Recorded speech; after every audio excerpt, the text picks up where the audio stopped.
Would you ever swim the Dead Sea? Well, I have someone here that'll tell us all about it. We get some rum and beer, expensive, put in a reindeer, so you know we're gonna party. Welcome to the Marine Conservation Happy Hour. This is Dr. Scarlett Smash, and I'm here with Dr. Craken. And Dr. Craken, we have a guest that did something I wish I did.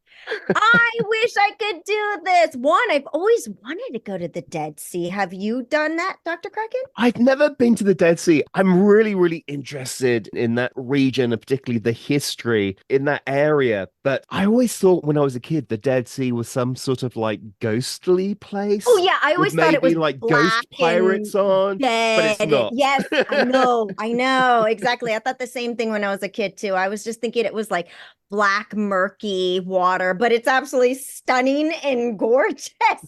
But let's introduce our guest. Today we have Oded Rahav. Hello and welcome. Please introduce yourself. Hello.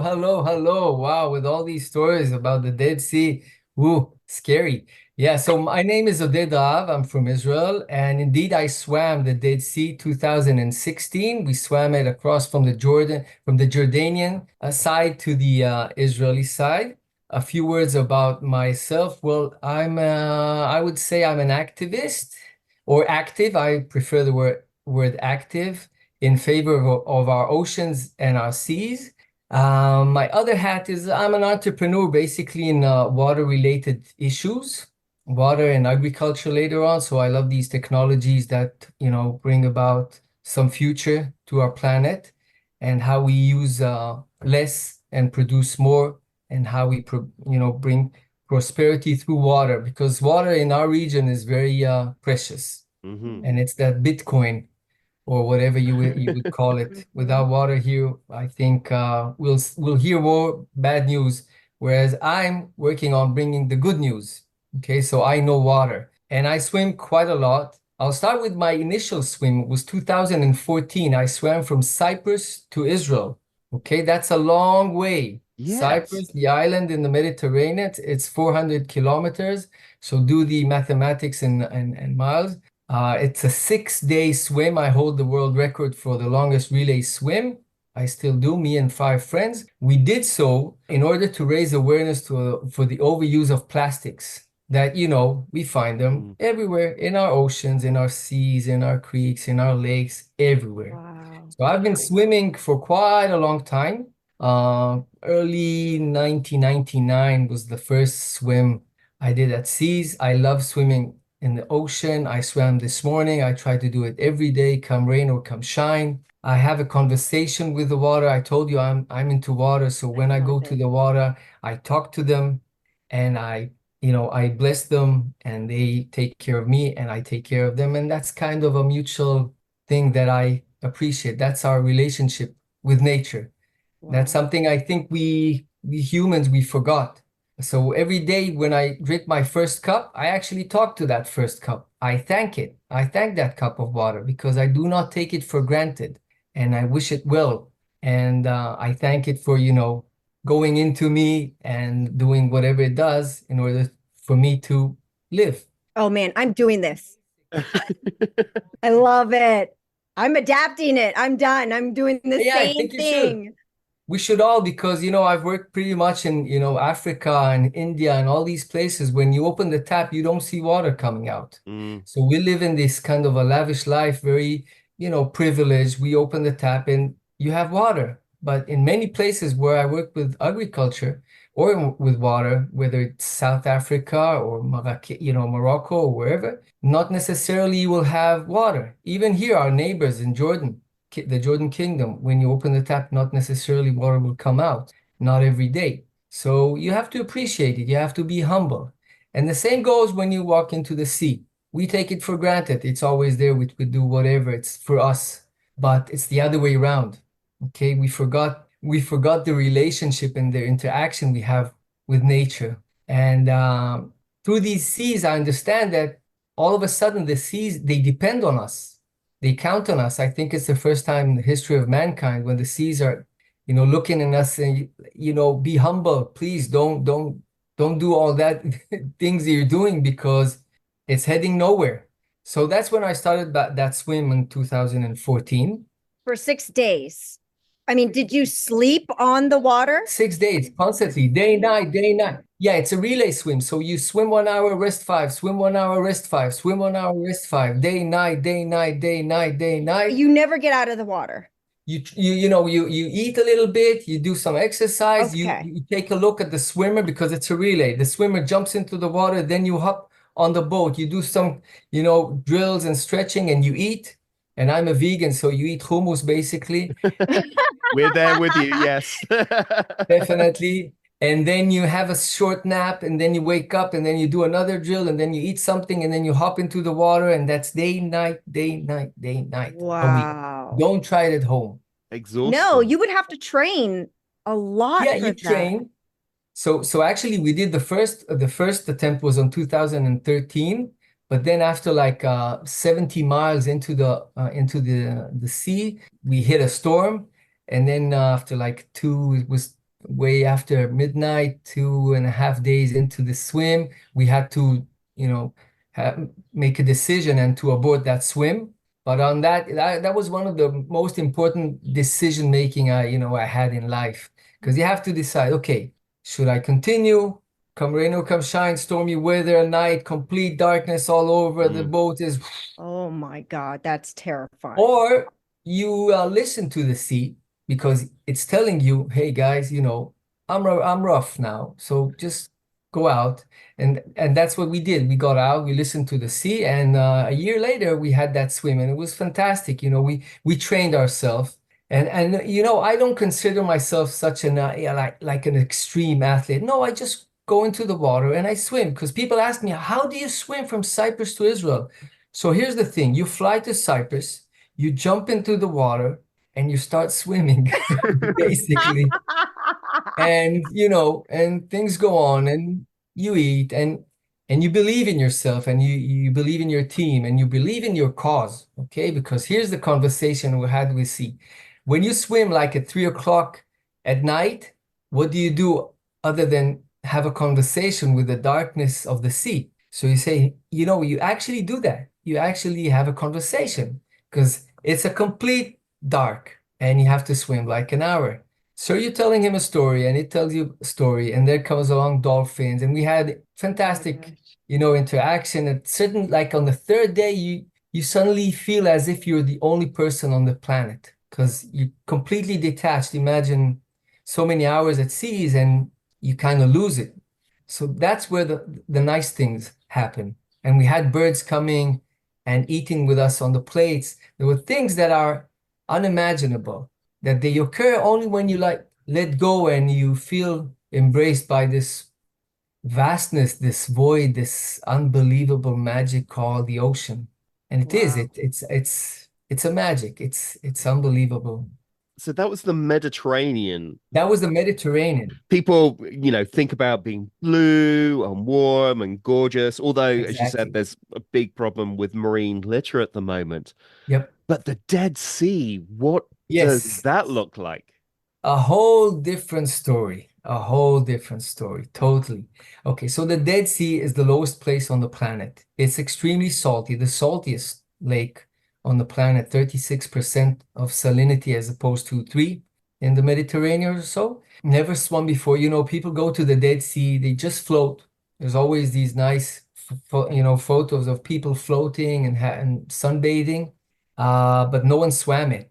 Definitely not freestyle. We were about to swim it like freestyle. And so we had one of the guys that swam with me from Cyprus said, listen, the Dead Sea is a devastating situation. It's dropping in an alarming rate. By the way, in 40 years, it's lost 40 meters. So it's around 130 feet or so. And it's appalling. It's appalling. It's vanishing. Third of its surface is vanished. All man-made, initiatives, all man-made atrocities. And so he came to me and said, what should we do? How could we raise awareness? Because what happened from the Cyprus-Israel swim, we onboarded, the government here. We told the story because we were there, and we could manage, to come back and say, hey, it's filthy out there. What can you do? And how could we push forward a law And so now you have in Israel a law, what you pay for the plastic bag.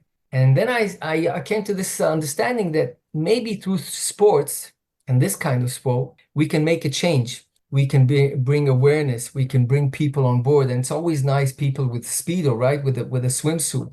That's a nice way to convey a message and to protest in a way. As you see protest now, I think the better way to protest is through swimming with bathing suit. Entertainment. Yeah. Entertainment, exactly. Art, sports, you know, all of these activities which come with a lot of, you know, we have mutual kind of ways to walk through it because it's something that is mutual to us. So we said, yeah, let's swim it. But how do you swim it? So we had a few kind of thoughts of because you float, okay? The number one, you float completely, boom, like a cork. Okay, once you delve into the water, you float. The second thing is how do you swim without covering your face? So back in that year, they had a new full face mask. It was just invented, by the way. And we managed to reach these people who invented it, this couple of French guys. And we said, hey, we need that full face mask. Now it's all over the world. So why can't you put your face in it? Wow, because it's extremely, extremely salty. Once it touches your mouth or your eyes, that's it, you know. And if you swallow, here's the thing, if you swallow a cup of water, you die. Simply as that. Yeah, because you have like this kind of a spasm. It's extremely, don't try it at home. But, you know, just take a spoon and do try it at home. It's good for the congestion. But yeah, once you swallow it, that's it. Game over. Now, once it touches your eyes, it soars, it soars, it soars. You cannot swim. Definitely you cannot. So you have to protect your eyes, your nose, your mouth. And so we had that full face mask. And at first we had some weights. We wanted to see how we could get along with the floating, but then we got rid of the weights and we managed only by moving the upper, you know, body. And with the full face mask, we started slowly to get acquainted to the waters. That's the number one thing. Get in love with the waters and the water will fall in love with you. Get into some kind of a conversation. We swam, you know, like 15 minutes at first and then half an hour. Now it's very hot in the Dead Sea in summer, so we had to swim really slowly and not, you know, overdo it. Wow. And eventually we decided, yes, it's doable. We can swim it. Now, what we wanted to do is to swim from the Jordanian side. We wanted partnerships from all over, Palestinians, Jordanian, Israelis, and basically it was an international swim. My thought was to create the first ever international swims for swimmers from all over the planet. To swim in the Dead Sea, it's quite of a challenge. And I managed to reach some interesting swimmers. Most of them did these, you know, world records kind of swims, 7 oceans and all these. And they wanted, I offered them yet another swim, which was completely out of the box. Swimming in the Dead Sea, which was never done before. No one thought about swimming in the Dead Sea. No one still is thinking about swimming in the Dead Sea. Yeah, me too. I take it back. I thought I wanted to swim the Dead Sea. Now that I know all the complications and the math, no, thank you. I'll do the Mediterranean. You went for the easy. I think, okay, here's the thing. You don't necessarily have to swim in the Dead Sea in order to fall in love with it. Because for me, it's the most beautiful place on the planet. It's a majestic place. So much history, geology, archaeology, everything happened here in the Dead Sea and in the mighty holy Jordan River, which flows into the Dead Sea. So much culture, so much heritage, but it's dying. It's in dire straits. And we decided that we have to tell its story and it depends on us. And so this is what we did. And eventually all these swimmers, you know, when they came to Israel, before they came, I told them, listen, just practice with the mask. All the rest, you know, it's salty, blah, blah, blah, doesn't matter. Just practice with the mask. See that you're capable of swimming a few hours with the mask. And then they came a day before the swim, and we went to swim in the Dead Sea in order for them to feel the Dead Sea. And we practiced, you know, taking the mask off and putting it back and so on, because every 40 minutes you have to drink and eat. Otherwise you dehydrate. And when we practiced with the mask and they took it off, all of a sudden they felt the salt. And then they said, whoa, it is salty. So only then they understood when I said it's salty, yeah, but never mind. But then they understood what salt is, and it's extremely salty. But they managed I mean, they're extremely brave people. They're wonderful people that became eventually ambassadors of the sea. We're talking about swimmers from 9 countries. We swam 17 kilometers, 7.5 hours, constant, not a relay. We jumped in the Jordanian shores all the way to Israel. It took me 18 months to organize this swim because it's very complicated in this region. As you understand, swimming from Jordan to Israel, usually it's a border, it's in the middle of the sea, it's a border. So you need all the permits, and especially, permits from Jordan to all the way to the king. You have to go all the way to the king. I was going to ask, you have to have like your passport tucked into your Speedos. Exactly, exactly. So here's the thing. All my swims are without, because I manifest that water have no borders. So do I. So I swim without these passports. I say to these, governmental entities, you deal with the passport. I'm a fish. I swim from one place to another, and all the rest somehow happens. So whether it's Cyprus to Israel or Jordan to Israel, or I did a swim from San Diego to Tijuana, between the States and Mexico, and we did in South Africa and Indian Ocean. All these swims are for a cause. Therefore, in the mindset, we look at it as we are that organism that is in the sea, for the sake of the sea, for the sake of the people that are around the sea, and how can we convey that message. So without the technicalities of that passport, I know eventually we need, but for the storytelling, I'm telling you, you should keep your eyes on the prize and just think as a fish that is, or it was a whale that on its back, there's a message. When we swam from San Diego to Tijuana, just in the middle, sorry for jumping on that Dead Sea, but in the middle of that, between Mexico and the US, I opened this huge sign that we had, and it was from Mother Teresa. I said, I alone cannot change the world, but I can cast a stone to make ripples. And that's the idea. That's the idea, how we humans can be humble, and just with a bathing suit, goggles, or a full face mask can tell a message for humanity. Yeah. And that swim took me 18 months to create that swim. With all the complexity here and the permits and the logistics.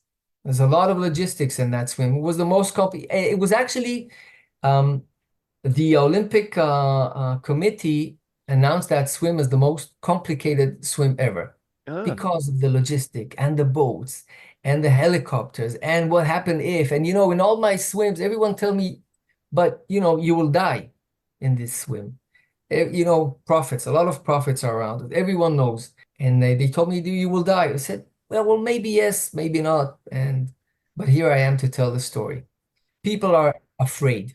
But sort of swimming in this really salty water, you said that you have to stop every 40 minutes to drink and to eat, which just sounds like a logistical nightmare in itself when you're sort of hummus dip in the middle of the Dead Sea. Wait, hold on. But especially for you and I, Dr. Craken, because we have small bladders. Like if we're eating every 45 minutes, we're also peeing every 45 minutes.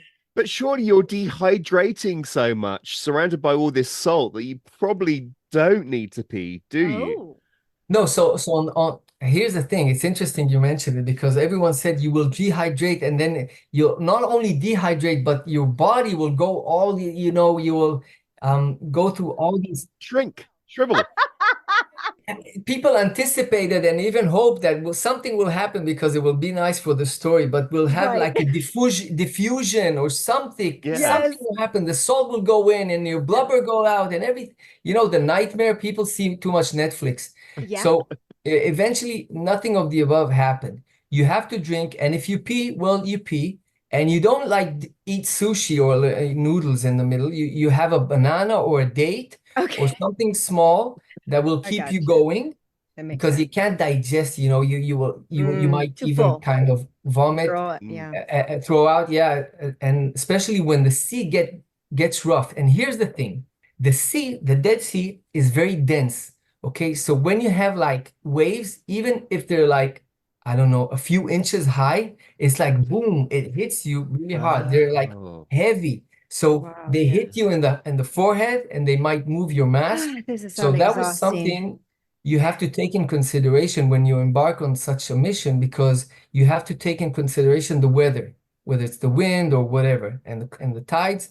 And we had a lot of luck, because only like for a short period of time we had these north winds, and we had tiny waves, which were enough to halt us for a moment. And I was like, it was just in the middle.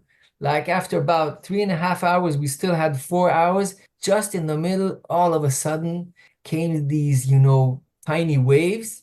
And I said, okay, what do we do? Okay, we continue to swim and we continue to believe. And we have this conversation with the waters. I told him, listen, if you can wait just a little bit more until we're on the shore. And so it was. And it heard you. And it heard us, Your yes. stories are absolutely fabulous. Incredible. We need to have you back on. I'd love for you to say that last quote again. Mother Teresa? This is basically your last message to the audience. Yes, and I believe it with all my heart.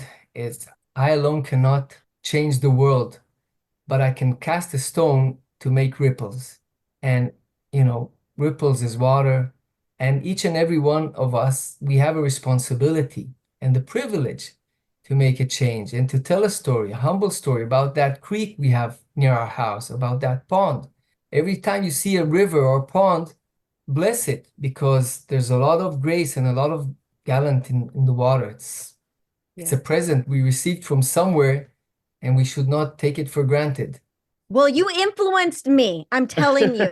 I bet you influenced a lot of our listeners. So, Oded, we're going to have you back on, seriously. I know you have to catch a flight over to New York. Yes. Maybe we'll plan something while you're on the East Coast, so then we can be on the same schedule. But we have to end this episode.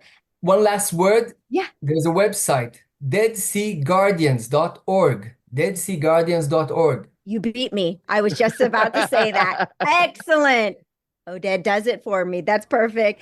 Thank you so much for being here. It was a pleasure. And for everyone that's listening, thank you so much for being part of the Marine Conservation Happy Hour crew. This is the Marine Conservation Happy Hour podcast. This podcast is produced and edited by Absolutely Smashing Events and Consulting. The music in this episode is by Jolly Shore Leave. If you're interested in sponsoring an episode, or you would like us to show up for a special event, email us at info@absolutelysmashingllc.com.